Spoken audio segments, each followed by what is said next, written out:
Hello dear friends, welcome to WiFi study UGC NET Hindi channel. दोस्तों सभी का हार्दिक अभिनंदन है। WiFi study UGC NET Hindi channel पर सबको राधे राधे, जय श्री कृष्ण। कैसे हो आप लोग? राधे राधे, जय श्री कृष्ण, गुड मॉर्निंग। कैसे हो आप लोग? स्वागत है आप सभी का इस ज्योग्राफिकल थॉट की कक्षा में। और दोस्तों ये क्लास आप लोगों के लिए रिवीजन क्लास है, क्योंकि नेट का एग्ज़ाम है।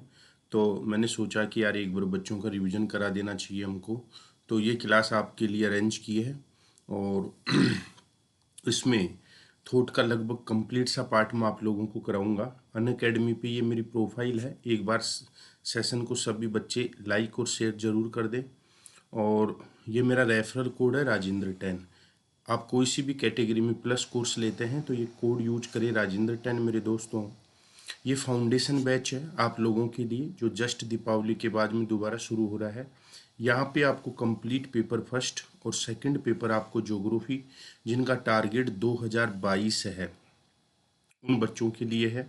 तो आप ये बैच ज्वाइन करते समय ये रेफरल कोड यूज करें राजेंद्र 10 कैपिटल अक्षर में। तो आपको फीस में 10% का डिस्काउंट मिलेगा। इंडिया का लार्जेस्ट लर्निंग प्लेटफॉर्म पर बेस्ट एजुकेटर से पढ़ने के लिए आप यहाँ पे प्लस कोर्स के रूप में सब्सक्रिप्शन ले सकते हैं। आपको सब्सक्रिप्शन में दो चॉइस मिलेंगी, आइकोनिक और प्लस। आइकोनिक में आपको पर्सनल गाइडेंस मिलता है, टेस्ट एनालिसिस होता है, एक्सपर्ट की गाइडलाइन होती है, स्टडी मटेरियल मिलता है, स्टडी प्लानर होता है।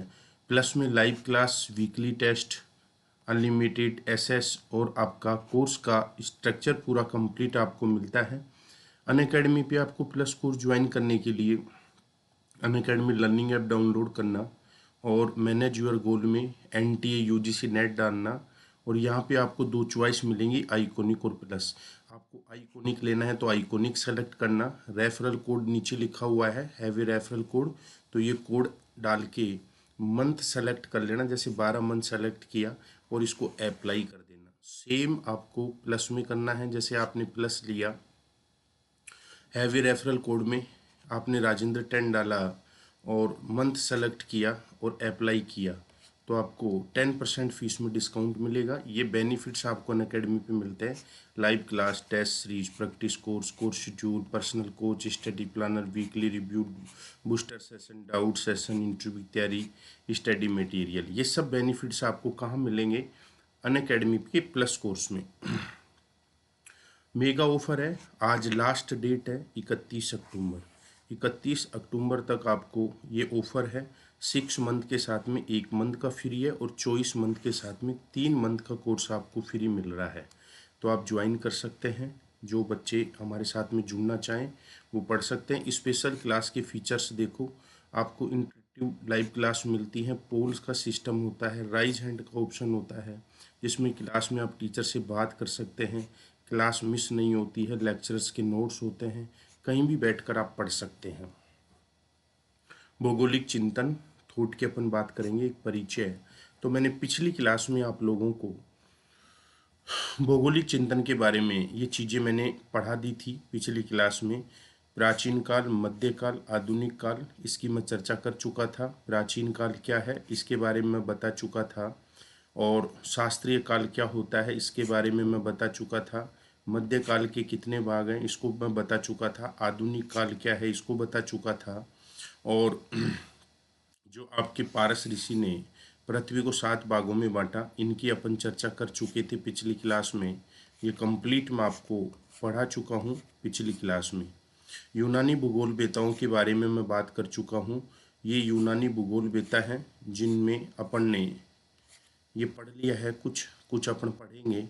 होमर के बारे में मैं बता चुका हूँ, होमर कौन था, क्या था, किताब कौन सी थी। थेल्स के बारे में मैं पढ़ा चुका हूँ आप लोगों को। एनेक्सीमेंडर के बारे में मैं पढ़ा चुका हूँ। और पाइथागोरस के बारे में मैं पढ़ा चुका हूँ आपको पिछली क्लास में। हिकेटियस के बारे में मैं पढ़ा चुका हूँ आपको पिछली क्लास में। हेरोटोडस के बारे में मैं पढ़ा चुका हूँ, ये भी मैं आपको पिछली क्लास में करा चुका हूँ। हिप्पोक्रेटस के बारे में मैं पढ़ा चुका हूँ आप लोगों को। प्लेटो के बारे में मैं पढ़ा चुका हूँ। अरस्तु के बारे में मैं पढ़ा चुका हूँ। अब अरस्तु के जस्ट बाद में अगर क्रम में देखें तो अरस्तु के जस्ट बाद में अपन बात करेंगे मेरे मित्रों सिकंदर महान की। सिकंदर महान, अलेक्जेंडर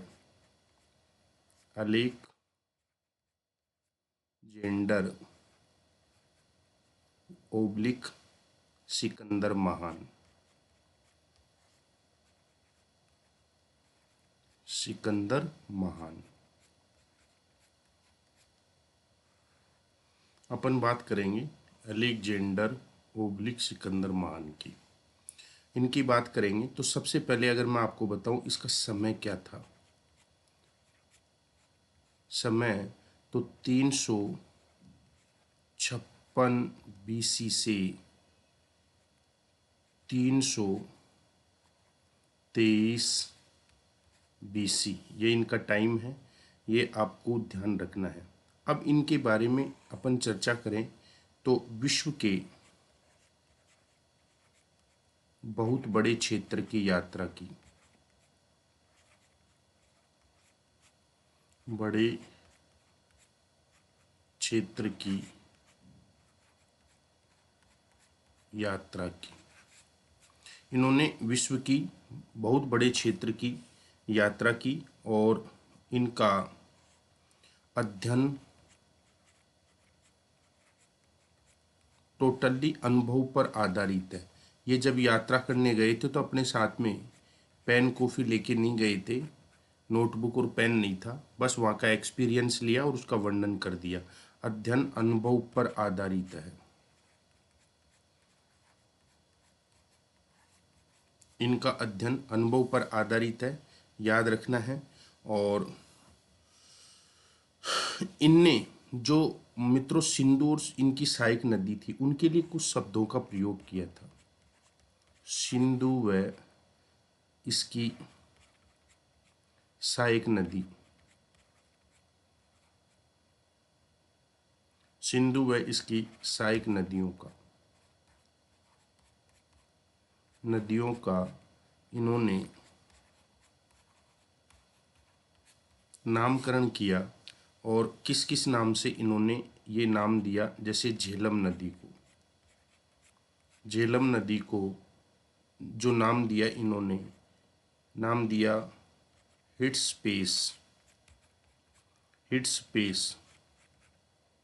झेलम नदी को इन्होंने हिट्सपेस के नाम से जाना। चिनाव को इन्होंने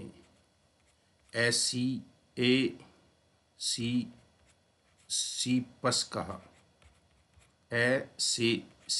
कहा। चिनाव नदी को, रावी नदी को इन्होंने हीथ्रोतेस नाम दिया। और व्यास नदी को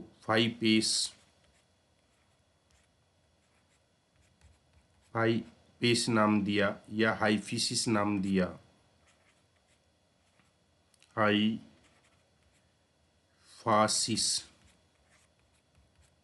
नाम दिया। और सतलज नदी को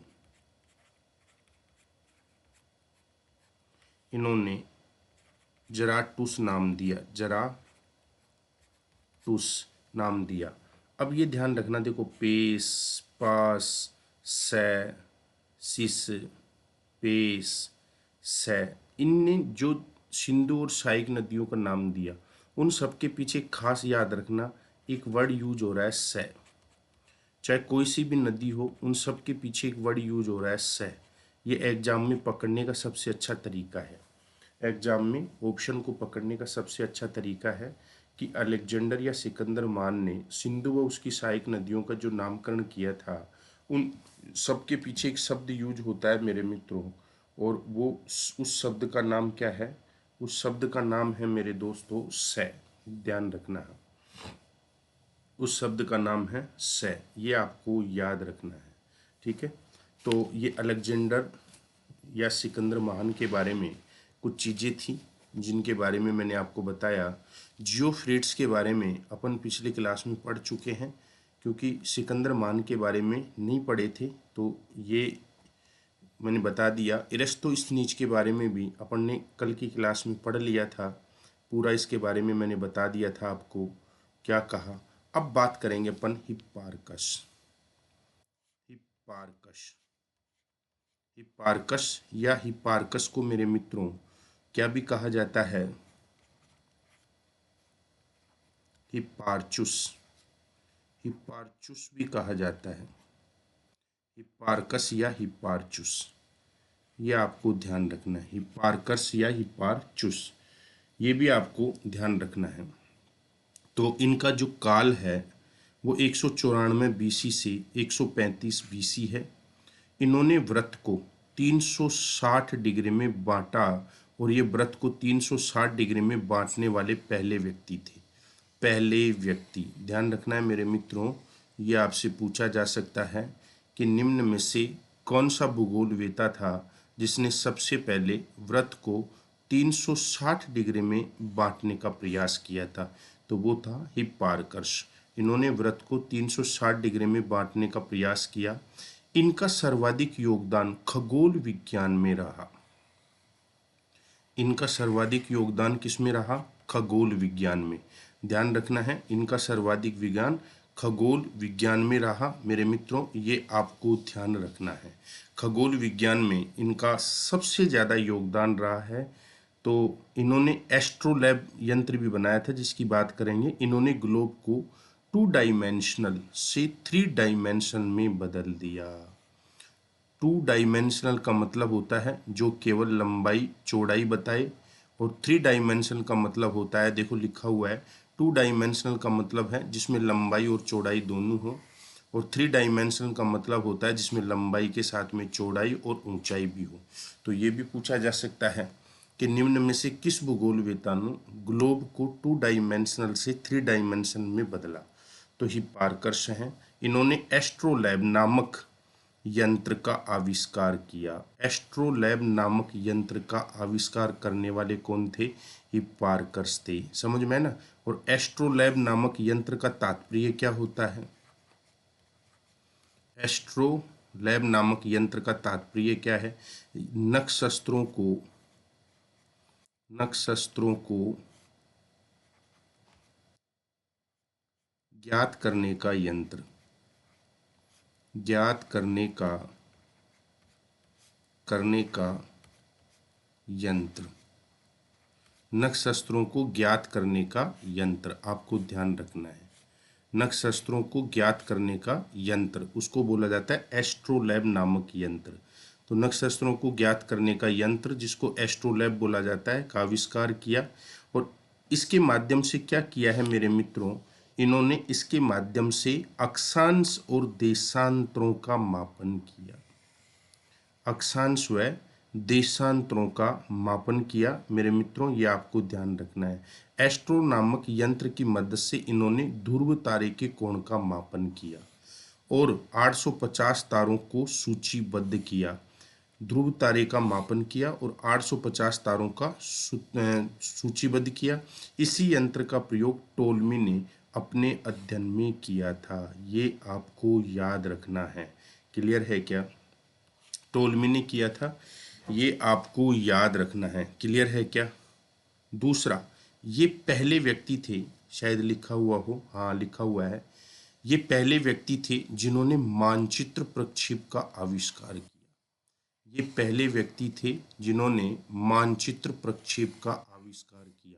और कौन से मानचित्र प्रक्षेप सबसे पहले बनाए थे? तो याद रखना, ऑर्थोग्राफ प्रक्षेप की रचना सबसे पहले इसने की थी, और स्टीरियोग्राफ। स्टीरियोग्राफ याद रखना, स्टीरियो है, स्टीरियो नहीं है, ये स्टीरियो है। स्टीरियो स्टीरियोग्राफ स्टीरियोग्राफ याद रखना है। इन्होंने सबसे पहले स्टीरियो प्रक्षेप और ऑर्थोग्राफ प्रक्षेप की रचना सबसे पहले की थी। प्रक्षेप की इन्होंने सबसे पहले रचना की, और इन्हीं के आधार पर विश्व का मानचित्र बनाया था। इन्हीं स्टीरियोग्राफ के आधार पर, अर्थोग्राफ के आधार पर क्या किया था, विश्व का मानचित्र बनाया था। अर्थात ये पहला व्यक्ति था जिसने स्टीरियोग्राफ प्रोजेक्शन और अर्थोग्राफ प्रोजेक्शन की रचना की थी। ध्यान रखना है आपको मित्रों। और पहला व्यक्ति जिन्होंने विषुव की खोज की, समझ में है ना, विषुव की खोज की। विषुव क्या होता है? विषुव का तात्पर्य होता है मेरे दोस्तों, आपको ध्यान रखना है कि ऐसी रेखा जिस पर सूर्य वर्ष में 2 बार लंबवत चमकता हो। विषुव का मतलब होता है ऐसी रेखा, ऐसी रेखा जिस पर सूर्य 2 बार चमकता हो, लंबवत चमकता हो, 2 बार लंबवत चमकता हो, तो विषुव की खोज की थी। तो 2 बार कब कब चमकता है? 21 मार्च और 23 सितंबर को। ध्यान रखना है, 21 मार्च, 21 मार्च और 23 सितंबर को, ये आपको याद रखना है। क्लियर है क्या? और ये पहले व्यक्ति थे, याद रखना है। इसके बारे में और अगर मैं बात करूं तो ये पहले व्यक्ति थे। कुछ 2 बिंदु और बता दूं। पहले व्यक्ति, पहले व्यक्ति थे, पहले व्यक्ति जिन्होंने विषुवत रेखा और देशांतर रेखा को, यानी कि विषुवत रेखा 0 डिग्री अक्षांश रेखा, विषुवत रेखा का मतलब 0 डिग्री अक्षांश रेखा, और देशांतर रेखा यानी कि 0 डिग्री देशांतर रेखा, देशांतर रेखा को ग्रेट सर्किल माना। क्या माना था इन्होंने? ग्रेट सर्किल, वृहत व्रत, ग्रेट सर्किल माना। इन्होंने कहा सभी अक्षांश रेखाएं ग्रेट सर्किल नहीं होती हैं। विषुवत रेखा को छोड़कर कोई अक्षांश रेखा ग्रेट सर्किल नहीं होती है, जबकि देशांतर रेखा ग्रेट सर्किल होती है। सभी देशांतर रेखा ग्रेट सर्किल होती हैं। ये बात कहने वाले पहले व्यक्ति हिप्पारकस थे। ध्यान रखना है, इन्होंने क्या कहा था कि 0 डिग्री अक्षांश रेखा को छोड़कर कोई भी अक्षांश रेखा ग्रेट सर्किल नहीं होती है, जबकि सभी देशांतर रेखाएं ग्रेट सर्किल होती हैं। तो ये पहले व्यक्ति थे जिसने विषुवत रेखा को और देशांतर रेखाओं को ग्रेट सर्किल माना था। समझ में आया ना? अब 0 डिग्री देशांतर नहीं, सारी देशांतर रेखाओं को ग्रेट सर्किल कहा। तो कोई भी विषुवत रेखा को छोड़कर कोई भी अक्षांश रेखा ग्रेट सर्किल नहीं होती है, जबकि समस्त देशांतर रेखाएं ग्रेट सर्किल होती हैं। ये बात बताने वाले पहले व्यक्ति पार्कर्स थे, ये आपको ध्यान रखना है। दूसरी बात करूं, इन्होंने एक काम और किया था भाई साहब, विश्व को 11 जलवायु प्रदेशों में बांटा। विश्व को 11 जलवायु प्रदेशों में बांटा, प्रदेशों में बांटा। इन्होंने विश्व को कितने जलवायु प्रदेशों में बांटा? 11 जलवायु प्रदेशों में बांटा। और इन 11 प्रदेशों को इन्होंने किस नाम से एक संज्ञा दी? इन 11 जलवायु प्रदेशों को बांटकर इसे कहा क्लाइमेटा। क्या नाम दिया? क्लाइमेटा। याद रखना है, इन 11 प्रदेशों को इन्होंने क्या कहा था? क्लाइमेटा कहा था। ये आपको ध्यान रखना है। तो हिप्पारकस की मोटी मोटी 4-5 बातें याद रखना। पहला व्यक्ति जिसने व्रत को 360 डिग्री भागों में बांटा, इन्होंने एस्ट्रोलैब नामक यंत्र, जिसका मतलब होता है नक्षत्रों को अध्ययन करने वाला यंत्र, का आविष्कार किया। ये पहले व्यक्ति थे जिन्होंने स्टीरियोग्राफ प्रक्षेप और अर्थोग्राफ प्रक्षेप की रचना की थी।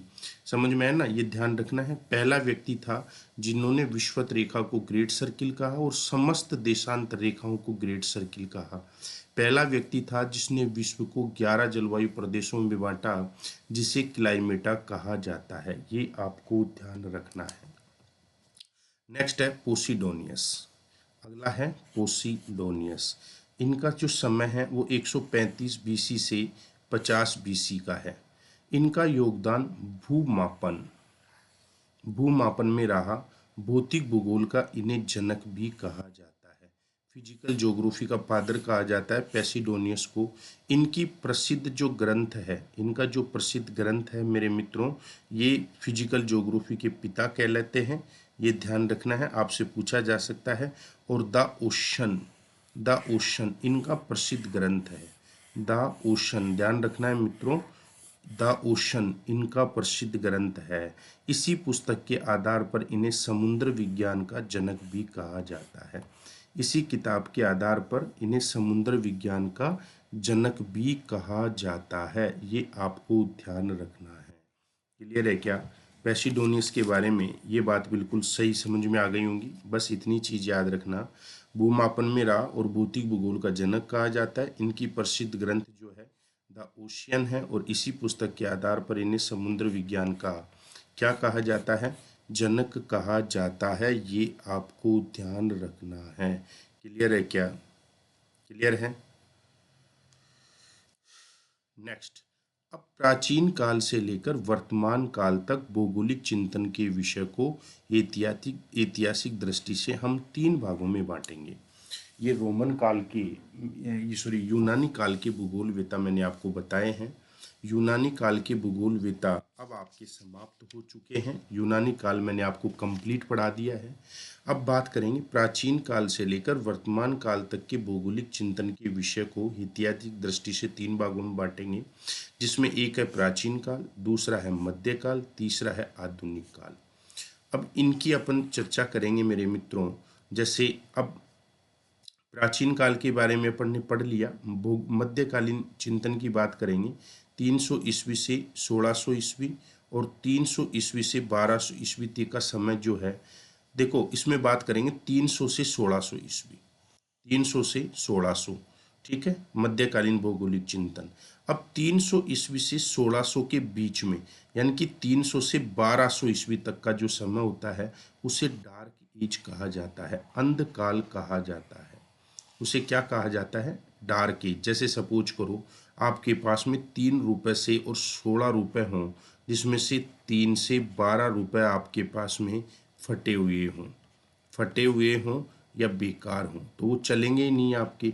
अब आपके पास में तो मात्र 4 रुपए बच गए, यानी कि 1200 से 1600 का बीच का काल बच गया आपका। तो ध्यान रखना, 300 ईस्वी से 1600 ईस्वी का जो काल होता है, उसे मध्यकालीन भौगोलिक चिंतन का काल कहा जाता है। इसमें 300 ईस्वी से 1200 ईस्वी का जो समय होता है, उसे अंधकाल या डार्क एज माना जाता है। अब क्या होता है अंधकाल? क्या होता है अंधकाल? डार्क एज, ये 300 से 1200 ईस्वी के बीच में है। अंग्रेजी में डार्क एज बोलेंगे, हिंदी में इसे अंधकाल बोलेंगे, ठीक है। क्या होता है अंधकाल या डार्क एज? 300 से 1200 ईस्वी तक के समय को अंधकाल इसलिए कहा जाता है क्योंकि इस समय में यूरोप में न तो कोई अर्थव्यवस्था का, न ही ज्ञान का, न ही विज्ञान का, न ही तकनीकी का, और न ही किसी दर्शन का विकास हो पाया था। ध्यान से समझना, इसको डार्क एज क्यों कहते हैं? 300 ईस्वी से 1200 ईस्वी तक के समय को अंधकाल इसलिए कहा जाता है क्योंकि इस समय में न तो मेरे मित्रों यूरोप में किसी भी प्रकार की कोई अर्थव्यवस्था का, न ही किसी प्रकार के कोई ज्ञान का, न ही किसी प्रकार के कोई विज्ञान का, न ही किसी प्रकार की कोई तकनीकी का, और न ही किसी प्रकार के कोई दर्शन का विकास हो पाया था। क्यों? क्योंकि यूरोप में इस समय चर्च चर्च का मतलब यानी धर्म का प्रभाव काफी अधिक था। चर्च यानी धर्म का प्रभाव काफी अधिक था, तो लोगों का ध्यान इस ओर गया ही नहीं। चर्च का मानना था कि जीवन का मुख्य उद्देश्य परलोक की प्राप्ति करना है। यानी कि धर्म का मानना क्या था कि जीवन का मुख्य उद्देश्य परलोक की प्राप्ति करना है। इस लोक में कुछ भी नहीं है, यहाँ कुछ भी नहीं है। ईसाई धर्म के अनुसार पृथ्वी पर जो भी इंसान है उसे सजा मिली है, यानी पृथ्वी को जेल की भांति समझते थे। ईसाई धर्म के अनुसार पृथ्वी पर जो भी इंसान पैदा हुआ है उसे सजा मिली है। यही सजा मिल गई कि वो पृथ्वी पर पैदा हो गया। ईसाई धर्म में क्या मानते थे पहले? कि आप लोग धरातल पर पैदा हो गए, आप भी पैदा धरातल पर हैं, मैं भी धरातल पर पैदा हूँ। तो ईसाई धर्म के अनुसार अगर हम धरातल पर पैदा हुए हैं तो हमको भगवान ने सजा दी है धरातल पर भेजकर। और ये धरातल है ना, ये जेल का काम कर रहा है, यानी पृथ्वी को जेल की भांति समझते थे। और कारण रहा कि यूरोप के लोग उस समय पूजा पाठ में अधिक ध्यान देने लग गए कि भाई साहब तुम तो पृथ्वी पर आ गए और तुम तो जेल में हो और तुमको तो भगवान सजा दे रहा है। अगर इस जेल से आपको मुक्ति पानी है, इस सजा से आपको मुक्ति पानी है, तो आपको एक ही काम करना है। और वो काम कौन सा है? पूजा और पाठ। क्या काम है? पूजा और पाठ। ध्यान रखना है, एक ही काम करना है आपको, पूजा पाठ। पूजा पाठ पे ध्यान दो तो आपको यहाँ से मुक्ति मिल सकती है। ईसाई धर्म में हॉलीडेज यानी छुट्टी के दिन, ईसाई धर्म में हॉलीडेज यानी कि छुट्टी के दिनों को पूजा पाठ का दिन कहा जाता था। जब भी वहाँ पे जैसे हमारे संडे होता है तो अपन क्या बोलते हैं? Sunday is holiday. अपन क्या बोलते हैं? Sunday is holiday. ईसाई धर्म में जो संडे होता है या छुट्टी होती है तो संडे इज पूजा डे होता है वहाँ पे। ठीक है, तो होली डे यानी छुट्टी के दिन को पूजा पाठ का दिन कहा जाता है, इसलिए संडे का चर्च होता है। उसका काफ़ी महत्व तो आज भी है, याद रखना है। इस अंधकार समय से बाहर निकलने की प्रक्रिया 14वीं शताब्दी में प्रारंभ हुई। अब भाई साहब ज्ञानी लोग आ गए कि अरे तुम कहाँ जी रहे हो? तो उनने बोला कि अरे भाई साहब हम तो जी क्या रहे हैं, भगवान ने तो हमको सजा देती है धरातल पर भेजकर, और ये पृथ्वी जेल की भांति है। इस लोक में कुछ भी नहीं है, सब कुछ परलोक में है, और यहाँ तो हम सजा काट रहे हैं। और इस सजा से मुक्ति पाने के लिए हम तो पूजा पाठ में तल्लीन हैं। अरे बोला ये क्या कर रहे हो तुम? इस भ्रम से बाहर आओ, इस अंधकार से बाहर आओ। तो 14वीं शताब्दी में लोगों ने प्रयास शुरू किया और 19वीं शताब्दी का ये मामला चलता रहा। समझ में आया? जिसे कहा जाता है पुनर्जागरण काल। जिसे क्या कहते हैं? पुनर्जागरण काल। पुनर्जागरण यानी कि लोगों की सोई हुई आत्मा को पुनः जगाना। पुनर्जागरण, लोगों की सोई हुई आत्मा को पुनः जगाना। जो लोग ये सोचते थे कि धरातल पर आ गए और हमको तो भगवान सजा दे रहा है, ये पृथ्वी जेल की भांति है और अब इससे मुक्ति पाने का एक ही रास्ता है, और वो रास्ता क्या है? पूजा पाठ। तो लोगों ने 14वीं शताब्दी में उनको जगाने का काम किया और ये 19वीं शताब्दी चलता रहा। तो 14वीं शताब्दी से 19वीं शताब्दी के काल को पुनर्जागरण का काल कहा जाता है। इसके बाद लोग वैज्ञानिक चीज़ों को समझने लगे और धर्म का विरोध भी करना शुरू कर दिया कि तुम ये क्या अफवाह फैला रहे हो भाई, कि ये पृथ्वी जेल है और यहाँ पे भगवान ने हमको सजा दे दी है। अरे भैया, हमने अच्छे कर्म किए तब हम इंसान बने हैं। अगर बुरे कर्म करते तो हम भी आज पशु होते। इंसान 84 लाख योनियों से होकर गुजरता है। अपन अपन 84 लाख योनियों से गुजरेंगे।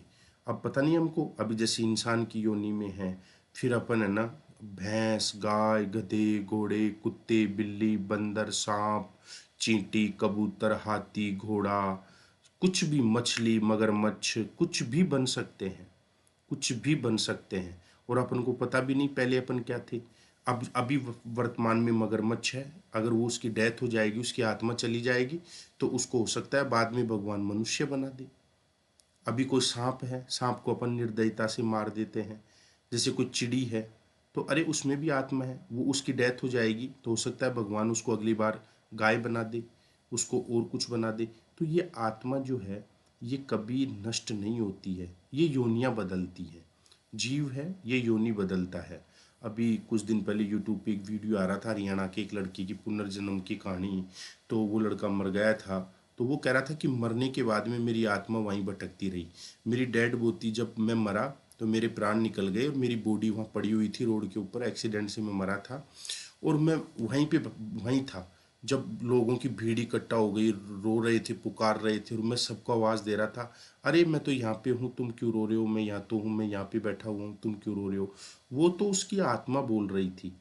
समझ में आया ना? वो रोड पे पड़ा हुआ था। फिर जैसे ही बोला कि जब मेरा डेड बॉडी को घर लेकर आए तो मैं मेरे घर पे आ गया, मैं नीम के पेड़ में आके बैठ गया वहाँ पे, और मैं सब चीज़ देखता रहा। 12 दिन तक मैं वहीं बैठा रहा।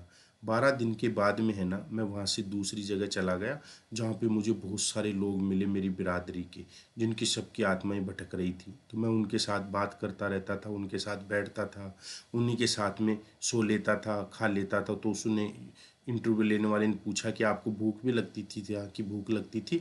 हम किसी की भी रोटी उठा लेते थे, खा लेते थे। लेकिन जब रोटी रखी होती थी, जैसे आप खाना खा रहे हो, तो उसको देख के हमारा पेट भर जाता था। बस हमने समझ लिया कि इसको हमने खा लिया। तो ऐसी वो बातें बता रहा था। तो मैंने देखा कि हो सकता है पुनर्जन्म की। फिर वो अपने नाम भी बता रहा था पुराने, कि मैं पहले इस नाम से पैदा हुआ था, मेरी पत्नी का नाम ये था, मेरे बच्चों का नाम ये था, मेरी पैंट ये थी, मेरी शर्ट ये थी, मेरी घड़ी वहाँ पे रखी हुई थी। सब चीज़ें वो बता रहा था। तो इसका मतलब उसको पहले वो इंसान था, दोबारा भी इंसान ही बन गया वो। ठीक है। और उसका पूरे जन्म की, पिछले जन्म की पूरी बातें याद थी। एक दादी भी ऐसी इंटरव्यू दे रही थी कि 45 साल की उम्र में थी जब मैं मर गई थी, यमदूत के वहाँ गई, सब चीज़ें बता रही थी वो। तो इसके बाद लोगों को वैज्ञानिक चीज़ों को समझने लगे और धर्म का विरोध भी शुरू कर दिया।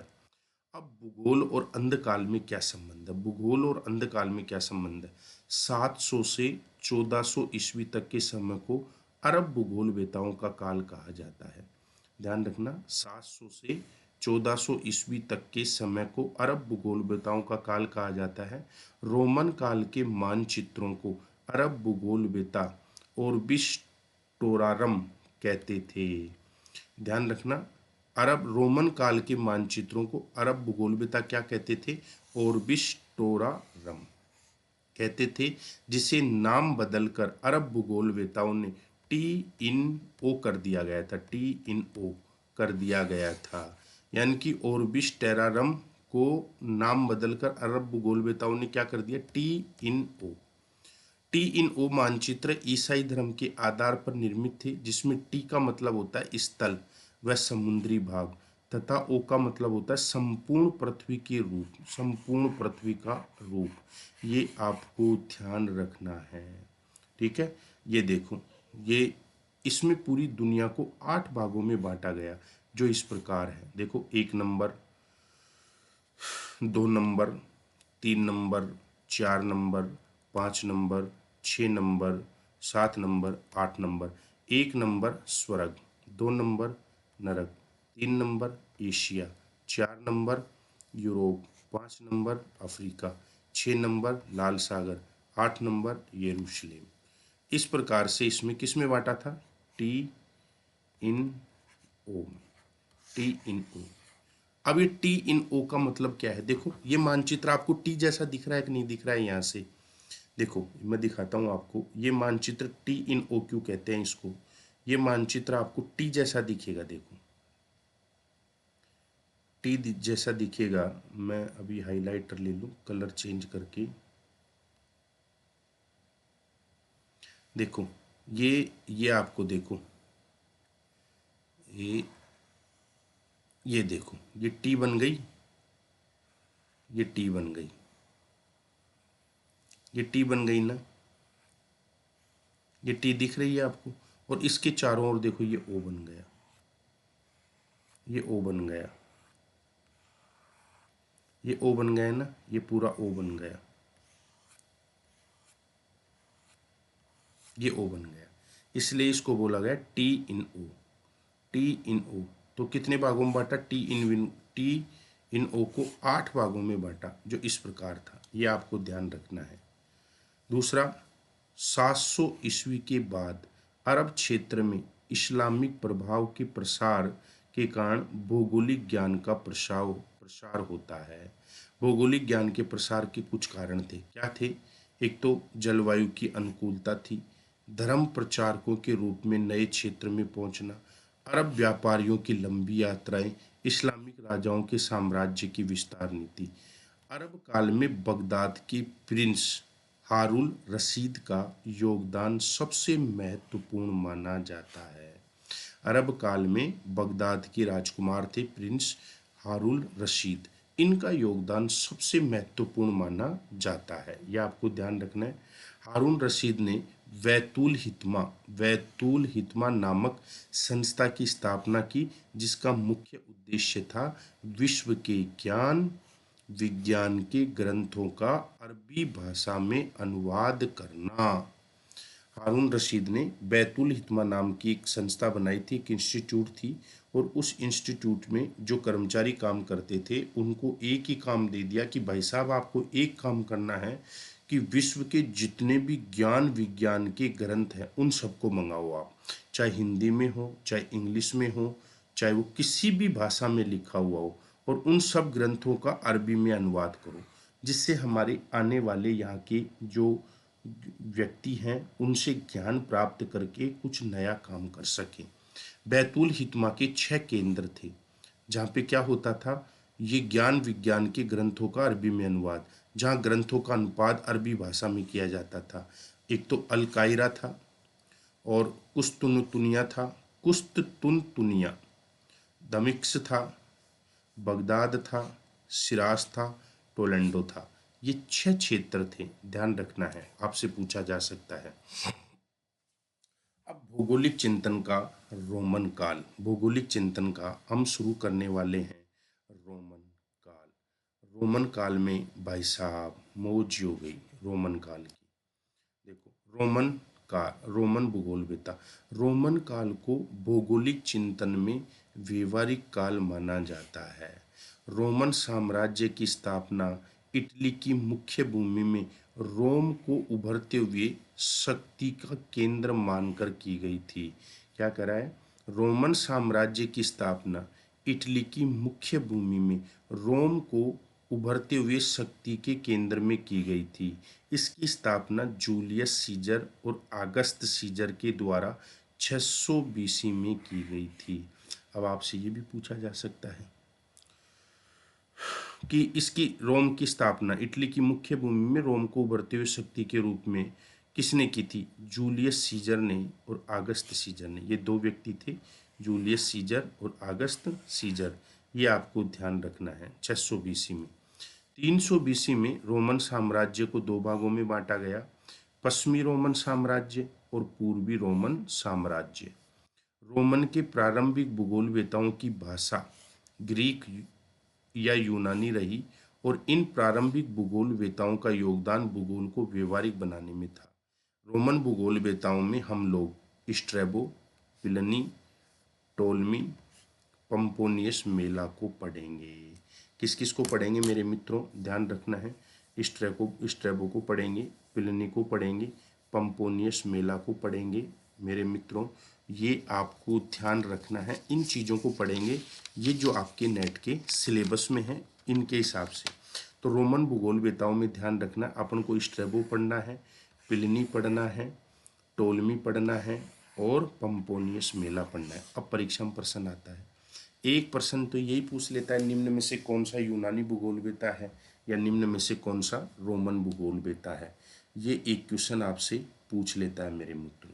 ठीक है, तो ध्यान रखना है। सबसे पहले अपन बात करेंगे स्ट्रैबो की। स्ट्रैबो का अगर समय बताऊं मैं आपको, तो 64 बीसी से 20 एडी, 64 बीसी से 20 एडी, यूनानी प्लस रोमन साम्राज्य के मध्य संक्रमण का काल को स्ट्रैबो को काल कहा जाता है। यूनानी प्लस रोमन साम्राज्य के मध्य संक्रमण के काल को स्ट्रैबो का काल कहा जाता है। इनके अधिकांश ग्रंथ कौन सी भाषा में थे? यूनानी भाषा में थे। इनके अधिकांश ग्रंथ कौन सी भाषा में थे मेरे मित्रों? यूनानी भाषा में थे। ये आपको ध्यान रखना है। अब क्या कहता है ये? भूगोल हमें स्थल व महासागर में बसने वाले जीवों के बारे में बताने के साथ साथ विभिन्न लक्षण वाली पृथ्वी की विशेषता को समझाता है। ये कोटेशन स्ट्रैबो की है।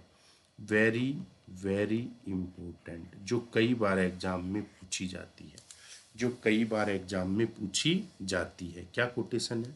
भूगोल हमें स्थल व महासागरों में बसने वाले जीवों के बारे में बताने के साथ साथ विभिन्न लक्षणों वाली पृथ्वी की विशेषता को समझाता है।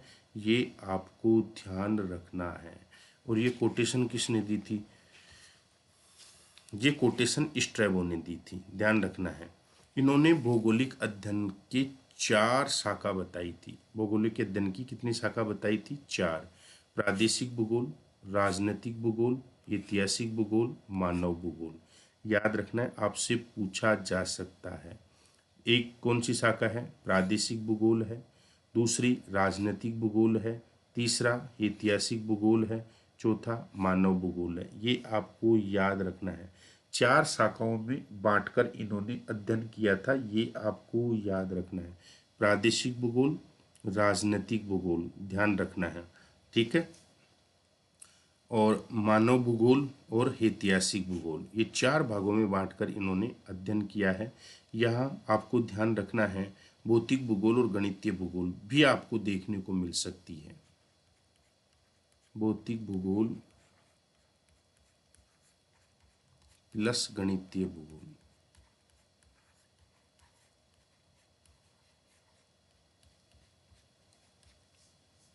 इनका एक प्रसिद्ध ग्रंथ था, उस ग्रंथ का नाम है हिस्टोरिकल मेमोरीज, जो 43 खंडों में है। क्या नाम है किताब का? हिस्टोरिकल मेमोरीज, जो 43 खंडों में। ऐतिहासिक स्मृतियाँ, हिंदी में क्या बोलेंगे इसको? ऐतिहासिक, ऐतिहासिक, कलर चेंज कर लूँ जिससे आपको दिखे। ऐतिहासिक स्मृतियाँ, ऐतिहासिक स्मृतियाँ, ऐतिहासिक स्मृतियाँ, ये हिंदी में है और अंग्रेजी में बोलते हैं हिस्टोरिकल मेमोरीज। ये कितने खंडों में है? 43 खंडों में।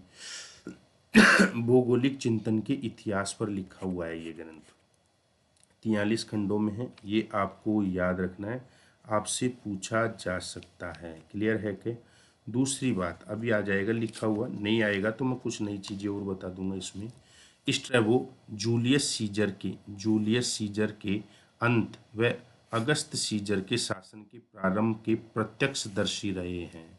इनकी एक अन्य महत्वपूर्ण ग्रंथ है जिसको बोलते हैं जियोग्राफिया, जिसको क्या बोलते हैं? जियोग्राफिया। याद रखना है, इनका एक अन्य महत्वपूर्ण ग्रंथ है जिसको बोलते हैं जोग्राफिया, जो 17 खंडों में है। और इसी पुस्तक को जोग्राफी क्या बोलते हैं? जोग्राफिकल एनसाइक्लोपीडिया की संज्ञा दी गई है। जोग्राफिकल एनसाइक्लोपीडिया स्ट्रैबो का एक किताब है जिसका नाम है जोग्राफिया, जो 17 खंडों में है। कितने खंडों में? 17 खंडों में। और इसी पुस्तक को जोग्राफिकल एनसाइक्लोपीडिया कहा जाता है। अब ये क्वेश्चन भी पूछा जा सकता है, जोग्राफिकल एनसाइक्लोपीडिया किसकी पुस्तक है? ये मान लो तो स्ट्रैबो की है। स्ट्रैबो की है, क्योंकि एन जोग्राफिकल एनसाइक्लोपीडिया किसे कहा जाता है? ज्योग्राफी का को कहा जाता है, जिसमें विश्व के प्रदेशों का वर्णन है। किसका वर्णन है? विश्व के प्रदेशों का। ज्योग्राफिया के 15वें खंड में भारत तथा ईरान का प्रादेशिक वर्णन किया गया है। ये क्वेश्चन नेट में पूछा हुआ है कि स्ट्रैबो की पुस्तक ज्योग्राफिया के कौन से खंड में भारत और ईरान का वर्णन है। याद रखना है, तो 15वें खंड में है, ये आपको ध्यान रखना है। ज्योग्राफिया में रोमन प्रदेश विशेष रूप से वर्णित मिलता है, इसलिए इन्हें प्रादेशिक भूगोल का विद्वान माना जाता है, क्योंकि इन्होंने प्रदेशों का वर्णन किया, तो प्रादेशिक भूगोल का विद्वान माना जाता है। इन्होंने इटली के विसुवियस ज्वालामुखी को जलता हुआ पर्वत कहा था। इटली के विसुवियस ज्वालामुखी को जलता हुआ पर्वत कहा था। इनके बारे में हम्बोल्ट ने कहा है। इनके बारे में किसने कहा है? हम्बोल्ट ने। क्या? संपूर्ण प्राचीन काल में लिखी गई भौगोलिक रचना में बहुलता और योजना की झलक अगर कहीं देखने को मिलती है तो वो केवल स्ट्रैबो के ग्रंथों में मिलती है। कितनी बढ़िया बात कही है हम्बोल्ट ने कि संपूर्ण प्राचीन काल में लिखी गई भौगोलिक रचनाओं में यदि बहुलता और योजना की झलक कहीं देखने को मिलती है तो वो केवल स्ट्रैबो के ग्रंथों में मिलती है। ये आपको ध्यान रखना है। क्लियर है क्या? क्लियर है ये चीज? स्ट्रैबो ने अधिवास हेतु ओक्यूपमेंट शब्द का प्रयोग किया था। इम्पोर्टेंट स्ट्रैबो ने अधिवास के लिए किस शब्द का प्रयोग किया था मेरे मित्रों? ओक्यूमेन शब्द का। इन्होंने नील नदी के बाढ़ का चित्रण किया, नील नदी के बाढ़ का चित्रण किया और बताया कि इथोपिया में होने वाली वर्षा के कारण नील नदी में बाढ़ आती है। याद रखना है, देखो ज्योग्राफिया जो है किताब, याद रखना है ज्योग्राफिया वो स्ट्रैबो की है और ज्योग्राफिका ये इरस्तोस्थनीज की है। ध्यान रखना है, ये आपको ध्यान रखना है। बोलो क्लियर है ये चीज? क्लियर है क्या? कोई दिक्कत है इसमें? चलो आगे नेक्स्ट।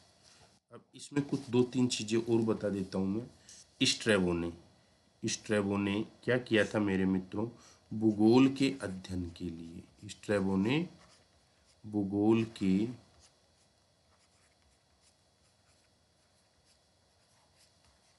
स्ट्रैबो ने भूगोल के अध्ययन अध्ययन अध्ययन को क्या कहा था? कोरोग्राफिया कहा। कोरोग्राफिया कोरोग्राफिया कहा। ध्यान रखना है, कोरोग्राफिया कहा। स्ट्रैबो ने भूगोल के अध्ययन को क्या कहा था? कोरोग्राफिया। यानी कि कोरोग्राफी शब्द का प्रयोग सबसे पहले स्ट्रैबो ने किया। शब्द का प्रयोग, शब्द का प्रयोग ध्यान रखना है, ध्यान रखना है। कोरोग्राफी शब्द का प्रयोग सबसे पहले किसने किया था? स्ट्रैबो ने किया था। किसके लिए? भूगोल के अध्ययन के लिए। तो आपसे क्वेश्चन पूछा जा सकता है कि भूगोल के अध्ययन के लिए सर्वप्रथम कोरोग्राफी का अध्ययन किसने किया था? तो आपका जवाब होना चाहिए स्ट्रैबो ने किया था। ध्यान रखना है, भूगोल के अध्ययन के लिए सर्वप्रथम कोरोग्राफी शब्द का प्रयोग किसने किया था? स्ट्रैबो ने किया था। ये आपको ध्यान रखना है, पूछा जा सकता है। क्लियर है क्या?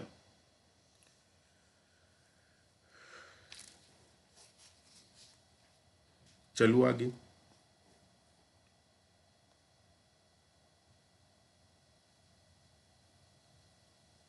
नेक्स्ट, अब बात करेंगे अपन प्लिनी की। किताबों का अब आपको सबके बारे में बता ही दिया। समय देखो 2300 एडी से 79 एडी, 2300 एडी से 79 एडी। मैं थोड़ा हाइलाइटर ले लूँ जिससे आपको ढंग से दिखे ये।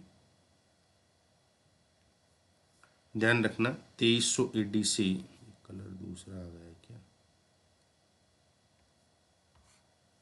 अरे हाइलाइटर में तो कुछ नहीं दिख रहा है, ये ब्लैक दिख रहा है।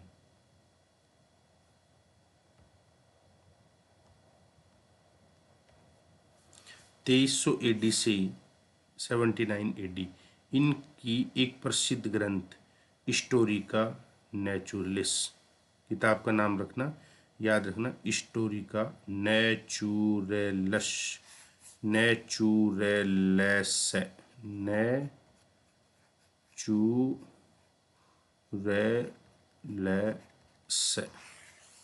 हिस्टोरिका नेचुरल्स इनकी किताब है।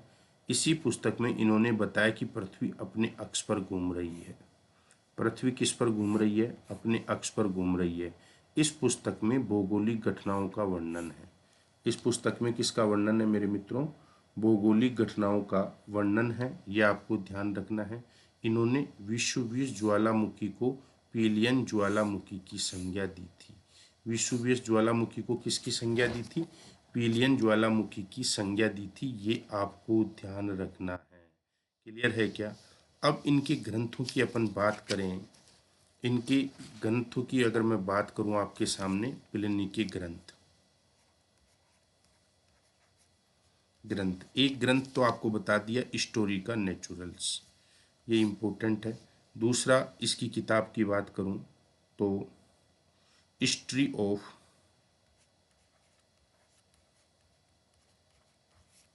History of wars Germany, wars in Germany, history of wars in Germany, ये इसकी दूसरी किताब है जो 20 खंडों में है। ये कितने खंड हैं इसके? 20 खंड। कितने खंडों में है? 20 खंडों में। दूसरी है history of is on time, is on time, history of is on time, और ये 21 खंडों में है।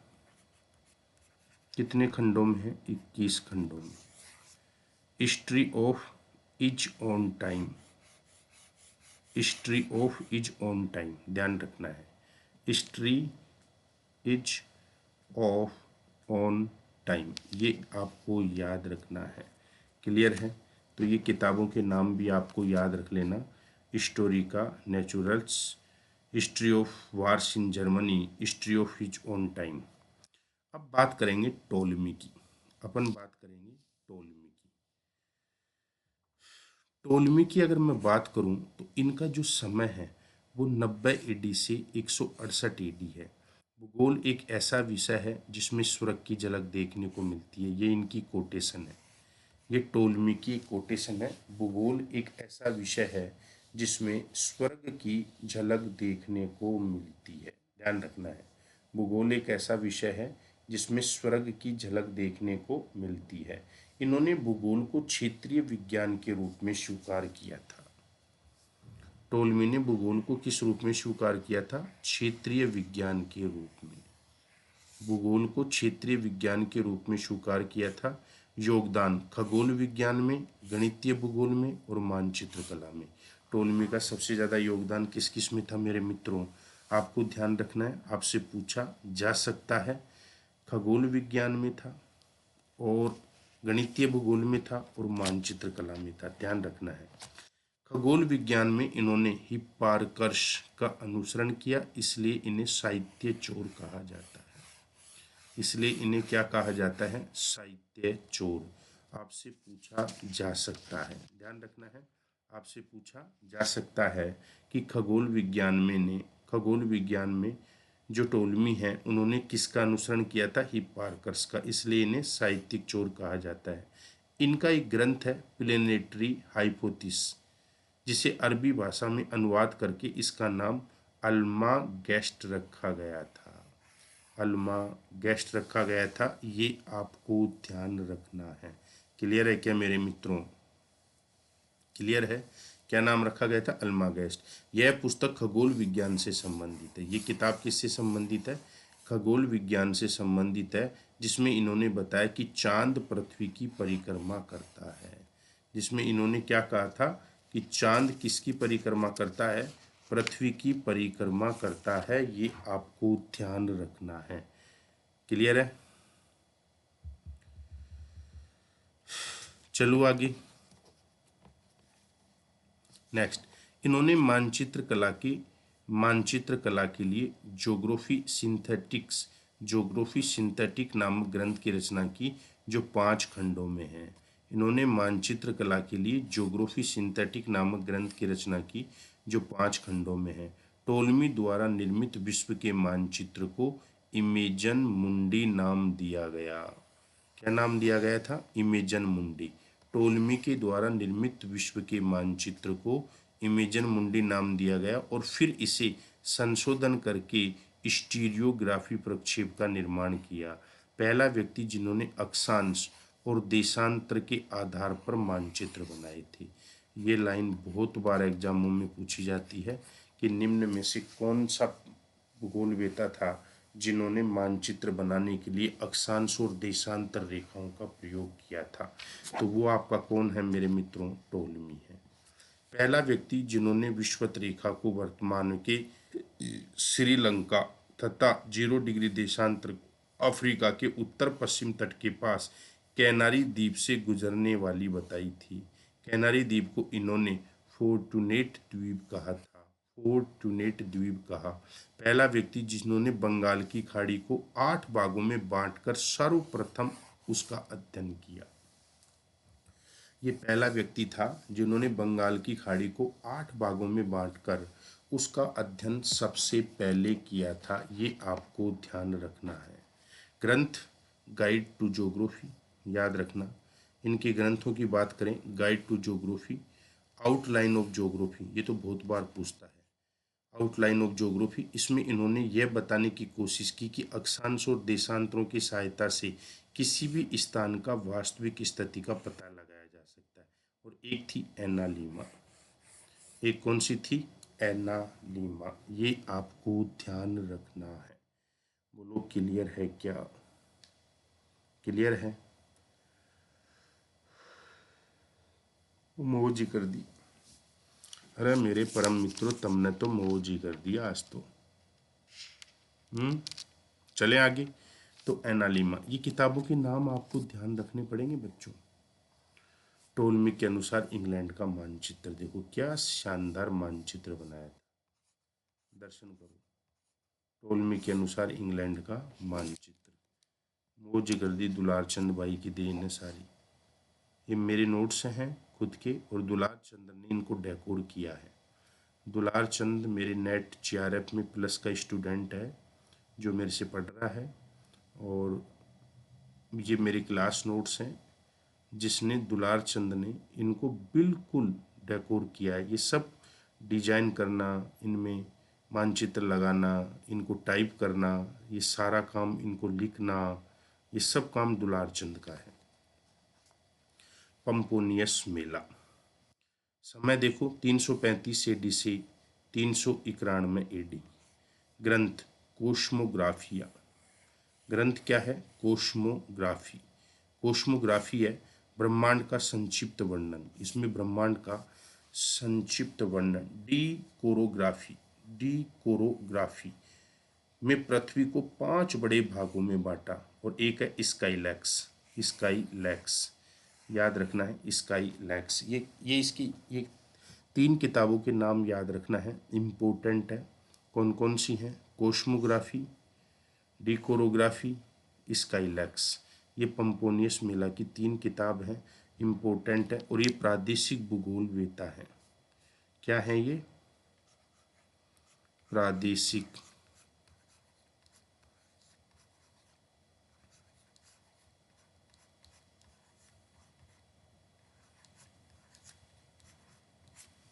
ये प्रादेशिक भूगोल वेता है।